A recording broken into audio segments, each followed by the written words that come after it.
Alors vous voyez, quand on a fait une découverte aussi essentielle que celle qui est là, on ne peut pas ne pas la projeter et dire notre monde à nous, c'est l'alliance. C'est plus les guerres de vassalité. Alors on va voir comment il s'y prend pour faire ça. Pour être sûr. Ah, comme une petite... J'ai entendu 2 fois dans la session le mot libération. Je vous félicite. Dans bien des publics, ça arrive au moins 5-6 fois. 2 fois, vous êtes des champions. Parce que le mot libération n'existe pas en hébreu. Alors supprimez-le du vocabulaire tout de suite. Il n'y a pas de mots pour dire ça. J'habitais en Israël en face du Gan Ha'atzmaut, le jardin de la liberté. Parce que Israël s'est libéré. Ils n'ont pas de mots pour dire liberté, libération. Alors qu'est-ce qu'ils disent? Ou bien ils disent Itzdamnut, ou bien ils disent Ha'atzmaut. C'est moi.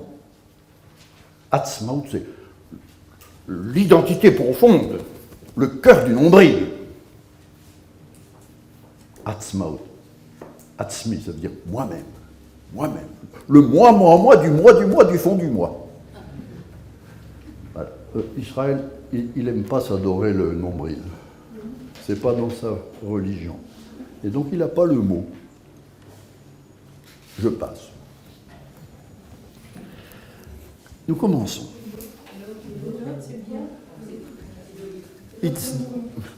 C'est à peu près la même chose.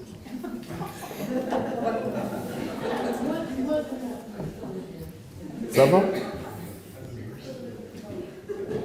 Avançons.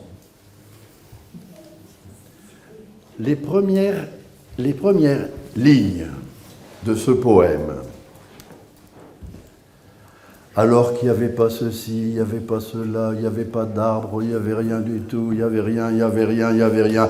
Ça, bravo, on retrouve ce qu'on trouve dans les mythologies. Non. On retrouve ce qu'il y a dans le désert. Il n'y avait rien.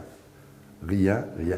Seulement dans le désert, quand on y a été un peu longtemps, comme c'est mon cas, on sait que le matin, il y a de la rosée.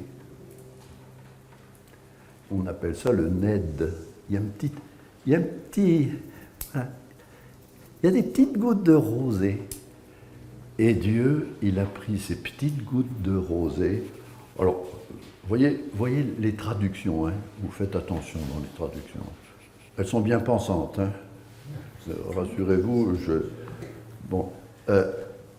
voilà, il prend ces petites gouttes de rosée avec un peu de terre, et puis, pour ces gens dont l'essentiel de la vie de famille était d'avoir été au moins 2-3 fois en temps de famine, avoir été 2-3 fois chercher du grain ou du blé en Égypte et puis était revenu aussitôt après parce qu'il ne fallait pas rester trop longtemps domestique de ces gens qui vous nourrissaient. Voilà. Mais on a gardé de ces voyages, on a gardé l'idée du dieu Khnum.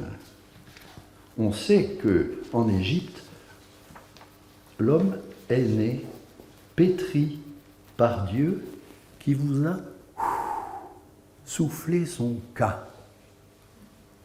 L'homme est une poupée d'argile.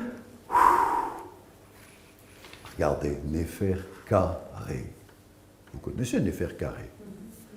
Néfer, Ka, souffle, de Ré, Réatum Kepri, le dieu soleil. Ici, c'est pour Néfer carré. C'est Adam, Ka, Adonai.